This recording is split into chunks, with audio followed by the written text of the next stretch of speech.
हरे कृष्ण। जय जय श्री राधे। पिछले अध्याय में बताया था, चर्चा किए थे भक्त और भगवान कैसे बीच में, भक्त और भगवान के बीच में प्रेम भाव, भक्ति भाव होती है। तो अभी अपन चर्चा करते हैं आज। तो उसी संबंध में कुछ भगवान के बातें। तो इंद्रियों को कंट्रोल करना हमेशा जीवन में ध्यान रखना होगा। अपने को इंद्रियों को कंट्रोल करना, इंद्रियों को बस में रखना हमेशा अपने को जीवन में हर पल ध्यान रखना होंगे। तो अपन कभी कभी ये सोचते हैं कि इंद्रिय क्या होता है। इंद्रिय जो है कान, आँख, नाक और मुंह, ये सब क्या है, इंद्रियां हैं। तो स्वाद मतलब जो जैसे कुछ खाते पीते हैं, स्वाद का ऐसे इच्छा होती है, सब क्या होती है, ये इंद्रियां होती है। इनको हमेशा कंट्रोल में रखना अपने लिए जीवन में बहुत अच्छा होता है। तो इसी संसार में जन्म मरण कर्म जो ये लिखा हुआ है संसार के अंदर, भौतिक संसार में जन्म मरण, बार बार जन्म मरण भौतिक संसार के अंदर, और दुख, सुख दुख, कर्म, जन्म मरण, ये सब चीजें ये जो भरे हुए हैं संसार के अंदर, तो ये सब भौतिक संसार में ही होता है। तो अपन हमेशा जो भक्त लोग होते हैं, हमेशा वो यही भक्ति के अंदर उनकी इच्छाएं यही होती है कि हम वहाँ गोलक धाम और वैकुंठ धाम जाएं। उसके भक्त लोगों की हमेशा तपस्या रहती है कि हम वैकुंठ लोक और गोलक धाम जाते हैं। गोलक धाम वैकुंठ धाम में जो भगवान के लोग होते हैं वहाँ चले जाते हैं भगवान की होकर के। तो वहाँ पे जन्म मरण ये दुख जरा व्याधि ये सब कुछ नहीं है, आनंदमय रहता है, एकदम सुख और शांति, सुख और सागर रहता है, सुख सागर भरा हुआ है वहाँ पे भगवान के पास में। तो हमेशा ऐसा कर्म करें जीवन के अंदर, हमेशा इस तरीके से भक्ति करें भगवान की, जो कि हमेशा वो भगवान के पास, भगवान गोलक धाम, उनको वैकुंठ धाम जा सके। सभी को, हमारे को इसी संसार के अंदर ऐसे भक्ति और ऐसे कर्म करनी चाहिए जो कि हमेशा सबको वैकुंठ प्राप्त हो। तो ये सब चीजें मिलने से पहले एक चीज और है कि ये जो भौतिक संसार के अंदर भक्ति करना, भगवान के ज्ञान प्राप्त होना, इसके जीवन के अंदर किसी न किसी को आपको गुरु बनानी होंगे। तो उनसे शिक्षा दीक्षा इस तरीके से ज्ञान अर्जन करने से ही आप भक्ति मार्ग में आगे बढ़ पाएंगे। जो भी मेरे जैसे गुरु महाराज है, गुरु हैं, मैं उनको मानता हूँ।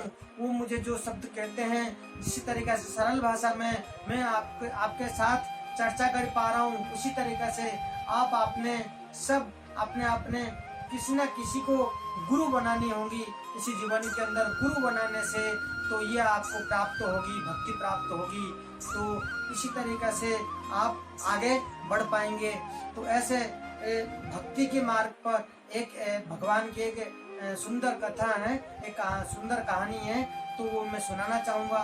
तो अच्छे से आप मन लगा के सुने। तो वो है, एक बार नारद मुनि धरित्री मार्ग होते हुए वैकुंठ धाम, भगवान के वैकुंठ धाम जा रहे थे। तो जाते टाइम पे धरित्री मार्ग से एक पंडित जी के साथ भेंट होती है। तो पंडित जी पूछते हैं, नारद जी, तो प्रणाम करके उनसे पूछते हैं कि आप वैकुंठ धाम जा रहे हैं? बोले हाँ, भगवान के पास मिलने जा रहे हैं।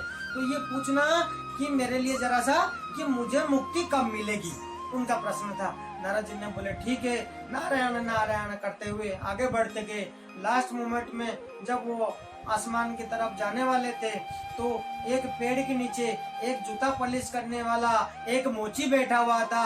उसने भी देखा, वो भी प्रणाम करके, तो नारद जी ने निवेदन करा कि हे प्रभु, आप वैकुंठ जा रहे हैं, मुझे दिख रहा है कि आप वैकुंठ की तरफ जा रहे हैं। तो नारद जी ने बोले हाँ जी मैं जा रहा हूँ। तो मोची पूछते हैं, नारद जी से निवेदन करते हैं आप भगवान से मेरे लिए जरूर पूछ के आना, मुझे मुक्ति कब मिलेगी। तो इसी तरीका से इन दोनों की प्रश्न है। तो मोची भी यही पूछता है। तो नारद जी आगे चले जाते हैं भगवान से मिलने के लिए। जब भगवान से मिल करके वहाँ पे मिलते हैं, मैं आने से पहले भगवान से पूछते हैं जब मैं धरित्री मार्ग से आ रहा था, पृथ्वी लोक से आ ही रहा था, तो इन दो लोगों की ऐसे प्रश्न थी, तो इनको मुझे मैं जाऊंगा तो पूछेंगे तो क्या उत्तर दूं। तो भगवान एकदम बहुत सुंदर उत्तर देते हैं कि उनको बोलना कि मैं सुई के छेद में हाथी पुआई कर रहा हूँ। क्या बोले कि उनको उत्तर देना कि मैं सुई की छेद के अंदर हाथी पुआई कर रहा हूँ। तो नारद जी एकदम से वो हो गए बेचैनी, बोले प्रभु ये कैसा सवाल है, तो वो कैसे समझेंगे, मैं समझा नहीं प्रभु, मुझे तो समझा दीजिए। बोले इसका मतलब ये है कि जो वो मोची है तो इन दोनों से जाके बोलना, उनके जवाब कैसे होगा आप समझ जाना। तो नारद जी जब पूछते हैं कि प्रभु मैं समझ नहीं पाया, तो भगवान बोलते हैं जो पंडित है वो यही जन्म मरण में भोगते रहेगा, वो वहीं घूरते रहेगा, और वो जो मोची है वो मेरे पास आएगा। तो बोले वो कैसे। बोले आप ये जो सवाल मैंने कहा कि हाथी के सॉरी तो सुई के छेद में हाथी पुआई कर रहा हूँ, जाकर के बोलना आपको क्यों ऐसा मैंने कहा कि ये आएगा ये नहीं आएगा, तो जवाब आपको वहीं मिल जाएगा। तो नारद जी बोलते नारायण नारायण करते हुए नारद जी फिर पृथ्वी लोक पे आते हैं। जब आते हैं, जब ये दो लोगों से भेंट होती है, तो पंडित जी फिर भेंट होती है। तो पंडित जी पूछे कि वो मैंने पूछा था तो भगवान से आपने मिला तो भगवान ने हमारे लिए क्या बोले। तो नारद जी बोलते हैं भगवान जी ने बोले नहीं, उन्होंने कहा कि भाई सुई का छेद में हाथी पुआई कर रहा। भगवान जी क्या कर रहे थे, वो उत्तर क्या दिया उन्होंने। बोले मैं तो गया था, उन्होंने तो यही कहा कि ये बोल देना कि मैं सुई के छेद में हाथी पुआई कर रहा था, हाथी पुआई कर रहा हूँ। तो वो पंडित जी ने सुन करके बोले ये कैसे पागल की जैसा सवाल है, ये नारद मुनि पागल हो गए। तो इस तरीके से कह करके अनशन पकड़ने लग गए। इसका मतलब वो विश्वास ही नहीं किया वो तो पंडित जी ने। तो इस तरीके से कहा। तो नारद जी चलते हुए गए तो मोची के पास। तो मोची भी मिल भेंट हुई। मोची ने पूछा कि हे प्रभु मैंने पूछा था कुछ सवाल और कुछ मेरे लिए कुछ भगवान से आपने पूछा था, तो भगवान ने क्या बोले मेरे लिए। तो मोची को भी यही शब्द बोला। कौन, नारद जी ने। नारद जी बोले कि भगवान जी तो यही बोले कि मैं हाथी के, उनको बोल देना मैं हाथी के पुआई में सुई के छेद के अंदर हाथी पुआई कर रहा हूँ। तो आप ये चीजें मानते हो। तो फिर वो मोची बोलता है बिल्कुल। नारद जी बोले बिल्कुल मैं मानता हूँ, क्यों नहीं मानूंगा। तो बिल्कुल वो कर सकते हैं, वो बिल्कुल भगवान है, संसार के मालिक है, ये हमको बनाया तो वो सुई के छेद में क्यों नहीं बना सकते हैं। सबको बनाया था, संसार होने के लिए वो कुछ भी कर सकते हैं। बोला आप विश्वास करते हो। बोला हाँ मैं विश्वास करता हूँ। बोले कैसे विश्वास करते हो, कैसे मानते हो, कैसे कि आप। तो वो मोची बोलता है नारद जी को कि जैसे मैं कहाँ बैठा हूँ, ये बरकत पेड़ के नीचे बैठा हुआ हूँ। तो बरकत पेड़ नीचे देखो कितने साल से और कितनी जगह कितने बड़े आकार में फैला हुआ है। तो एक बीज के अंदर, एक छोटी सी बीज के अंदर जब एक वृक्ष निकल करके इतना बड़ा पेड़ हो सकती है, इतना बरकत की पेड़ फैल सकता है बीज के अंदर निकल करके, तो ये तो सुई का छेद के अंदर हाथी क्यों नहीं घुस सकता है। सब कुछ संभव है, मैं बिल्कुल विश्वास करता हूँ। तो भगवान ऐसा कर सकते हैं। तो ये कह करके नारद जी ने सुन करके एकदम मन प्रसन्न हो गया। नारायण नारायण कह करके उन्होंने कहा कि भगवान की क्या लीलाएं हैं। तो उन्होंने जो कहा था तो नारद जी को जवाब मिल गया कि वाकई में ये वो भगवान के पास जाएगा, वैकुंठ धाम जाएगा।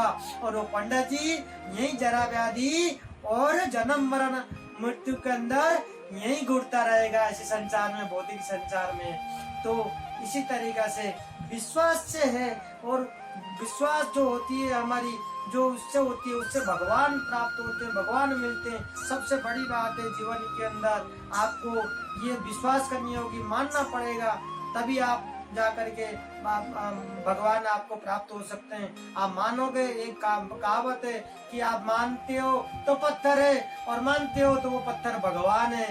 तो उसी तरीका से ऐसे बातें हैं भगवान और भक्तों के बीच में। जो समझने वाला, जो समझ लेते हैं, भक्त होते हैं, उनको सब समझ जाते हैं। तो इसी तरीका से आगे भी चर्चा करेंगे। हरे कृष्णा।